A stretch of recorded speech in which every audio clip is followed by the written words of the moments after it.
Hi, this is Nicolas with IONCINEMA, here to review The Marksman, the latest Liam Neeson vehicle, which will be released courtesy of Open Road Films, January 15th, 2021.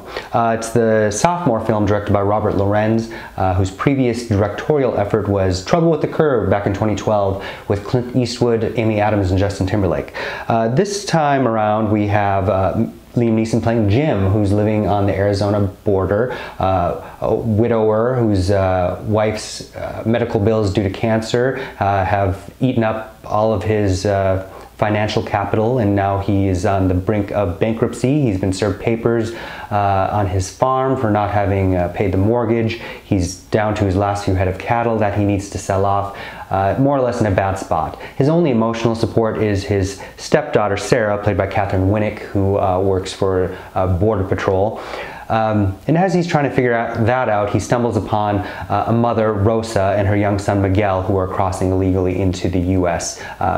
And almost run right into his vehicle. They are being pursued by the cartel because Rosa's brother was involved in some shady dealings with them, and it had gone wrong, and she's got a bag full of cash with which she's running from the cartel. There's a face-off on both sides of the fence, and Jim ends up killing the lead member's brother, Mauricio, played by Juan Pablo Raba, which makes the intense cat-and-mouse game that happens the rest of the way through the film all that more anxiety-laden, supposedly.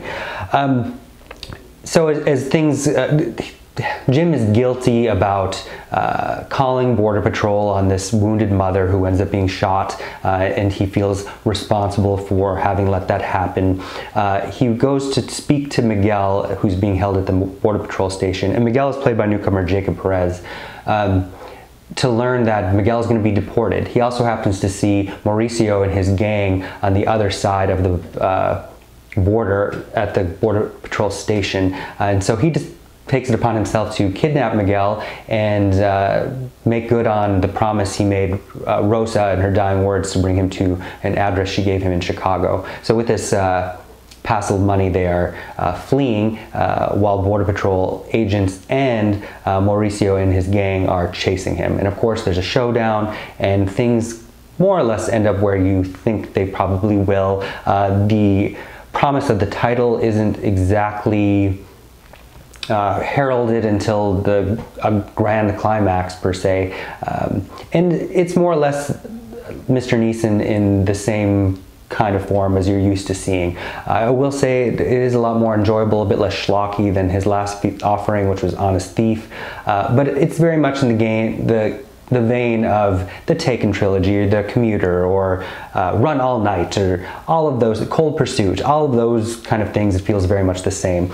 There are some allusions to his character, who used to be in the Marines, having served in Vietnam, which is a plot point in one significant sequence, which suggests that perhaps Jim was written for somebody a bit older, maybe Clint Eastwood reuniting with Lorenz, who didn't end up taking it.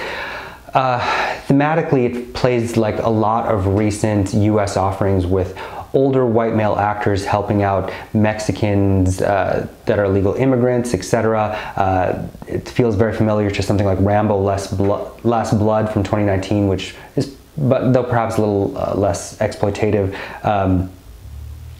or a couple of Mel Gibson movies like Get the Gringo, even Bloodfather. It's in that similar vein. If you like Mr. Neeson, this might be up your alley. Otherwise, there's nothing quite distinctive about it, except for all the wrong reasons, such as Liam Neeson playing this American cowboy type living on the border. All in all, I would give The Marksman 2 out of 5 stars. Thank you. Hey, this is Eric from IONCINEMA.com. If you want to support us, subscribe below. For more reviews, interviews, film festival coverage from Sundance, Cannes, Toronto, you want to check out these guys on this side.